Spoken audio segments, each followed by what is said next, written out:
اخوان، هاي السالفة نسولف نتونس بيها، طبعا ما لنا بيها شاهد هيك، بس نسولف نضيع وقت بيها. بأيام التسعينات كانت الناس عبر للسعودية تهريب، تروح تشتغل بالسعودية هناك، اللي يصير راعي والسايق واللي يحصل له مزرعة يشتغل بيها. المهم صرت عبر للسعودية أنا وياي اثنين، احنا صغار. فالحجية حطت لي غريضات وياي ذهاب للدرو، وجابت الحلاوة. قبل اكو حلاوة عندنا يسمونها اصبع العروس، وحلاوة ثانية يسمونها ذروق الفار. هن بس هذني زين، ذني صحن و... وانا ما اعرف بس ذني اسماهن معادي، وراعي بالشويهات من الشويهات، وقبل كل شيء ما اعرف. المهم هي هاي الحلاوة اسمها اصبع العروس، لبالي هي كل اسمها. حطت لي هيك صغيرة منها اصبع العروس ومنها ذروق الفار، وحطت لي جروة شدتها بعلق وعطتني اياها، حطتها بجيبي. رحنا عبرنا نمشي بالليل من على الصبح، لقينا لنا مكان نقرا هيك قعدنا بيها.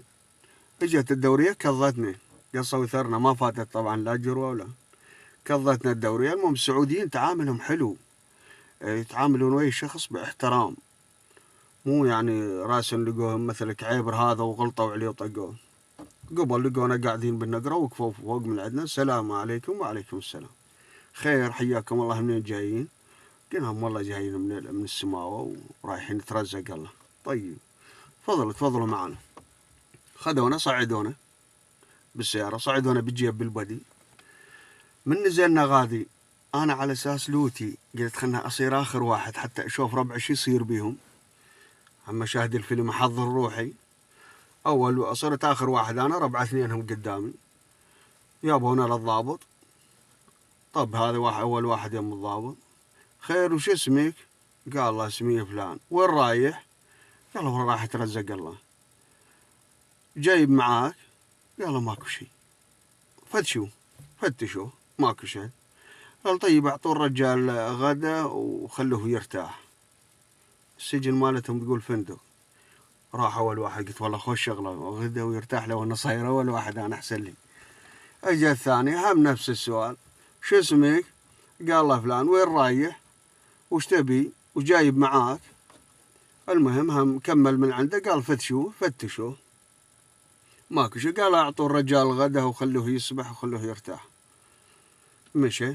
اجيت انا هسه مستعجل، قلت خلنا اقول له فلان اروح للغدا، انا ميت من الجوع، الليل كله امشي قاطعني الجوع كل شيء ماكو. قلت خلنا يسالني واروح.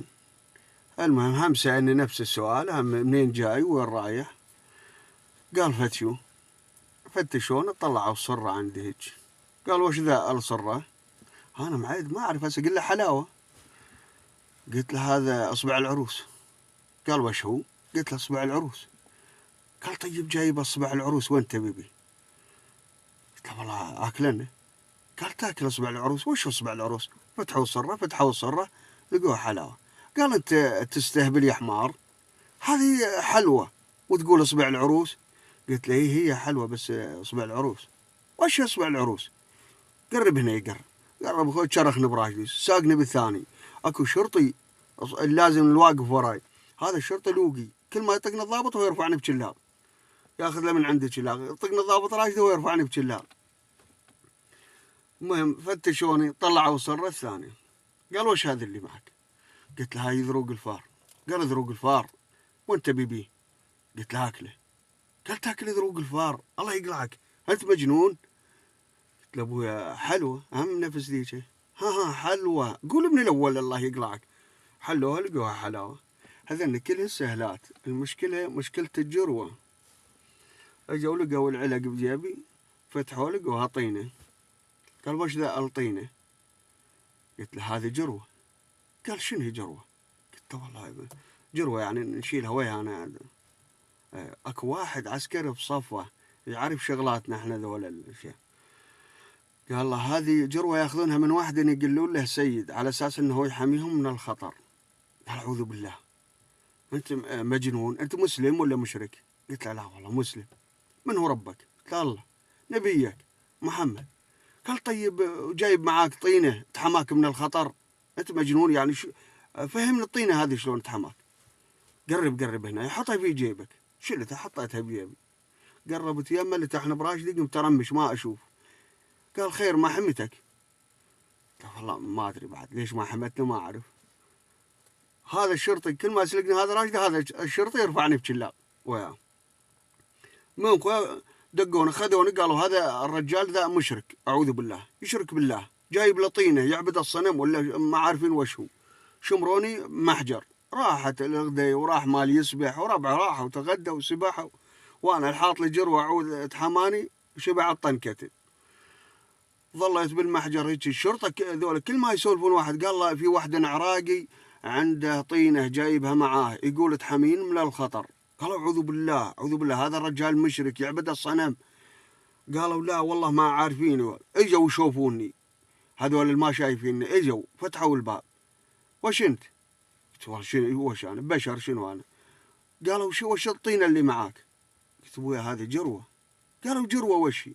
انا قبل احنا غشمه ما نعرف يعني عرف النبي محمد بس ما اعرف النبي محمد عنده اولاد ما عنده اولاد، ايش عنده ما عنده، كل شيء ماكو، كل شيء ما اعرف. قال لي قلت له هذه طينه ناخذها من سيد. قال وش هو يعني السيد؟ قلت له سيد ابن رسول الله. قال ابن رسول الله عندكم عايش الحين؟ قلت له ابويا مو عايش الحين. قال رسول الله ما معاه ما عنده ولد.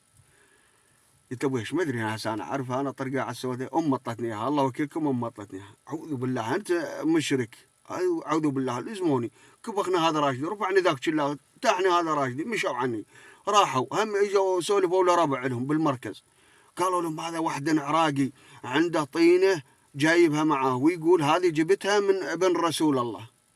قالوا ابن رسول الله وين؟ قالوا ما ادري والله هذا العراقي يقول. اجت عليه نص المركز يجي عليه تعال تعال يا حمار تعال وين ابن رسول الله عندكم؟ قلت له ابويا مو ابن رسول الله سيد من تارثة. قالوا رسول الله ما معه ولد وشلون هذول من تارثة رسول الله؟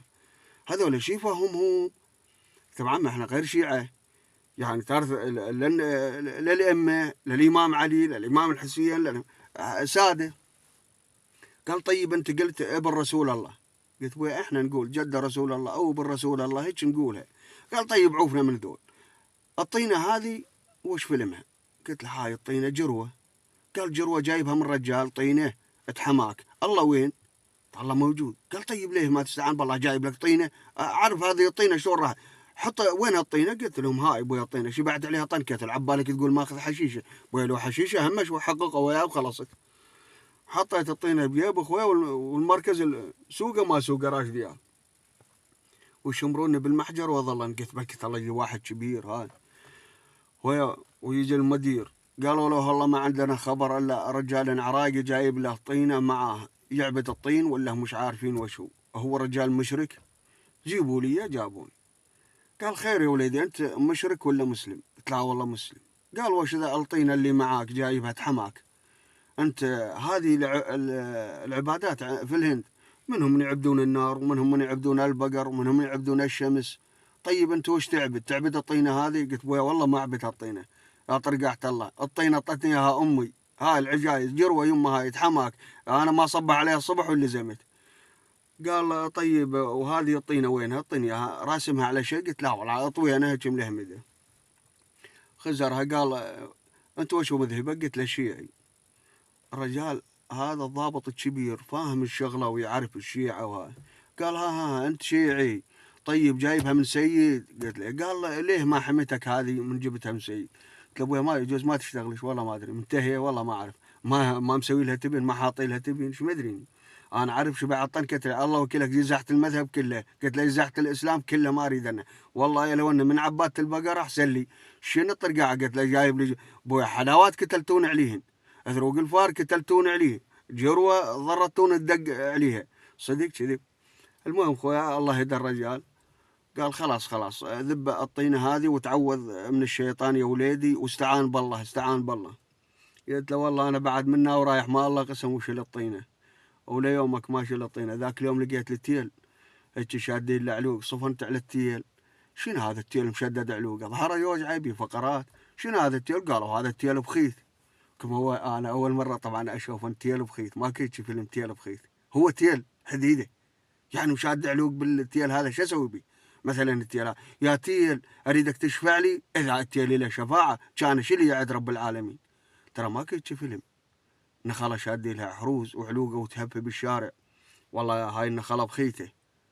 شنو النخلة بخيته مثلا؟ شنو منين هاي فصمتها منين اجت؟ من النبي محمد صلى الله عليه وسلم مثلا ذبها هنا، هم قولوا ذبها هنا هاي الفصم اكلها وذبها هنا وخضرت، او امام مثلا اكل الفصم هاي ذبها، هي نخلة مخضرة على الشارع العام مشددين بها عروق حلو هاي حروز، وتدعون يا الله يا ربي يا ربي بشفاعة هالنخيلة هذه. شنو بشفاعة هالنخيلة هاي؟ ما كتر هيك شفل. خشي لك قرآن، اقرأ قرآن، ادعي